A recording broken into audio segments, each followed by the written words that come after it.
Owens 008 at the desk.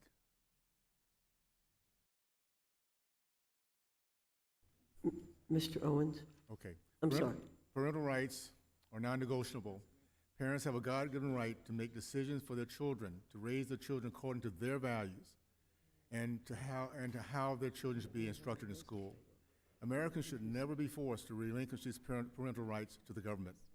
In particular, parents have the right to know who is addressing their children.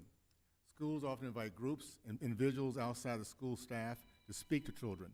Sometimes that happens in individual classrooms, and sometimes it happens in school-wide assemblies.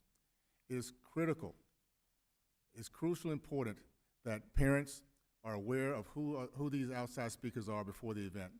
After all, it matters what voices our children hear. When schools invite someone to hear or to speak in front of a classroom, they are placing that person in a position of authority. Schools are sending a message to our children that the speakers they invite have a message worth hearing and advice worth heeding. As such, it is entirely reasonable that parents should want to ensure these speakers will use their platform responsibly and will not take advantage of their time in school to focus on ideological indoctrination. Parents should never be surprised about who is speaking in front of their children or what message they're sharing. Schools should be completely transparent about who they're putting in front of our children. This amendment is common sense. If schools are confident that parents will approve of the outside speakers they invite, then they should have no problems letting the parents know in advance.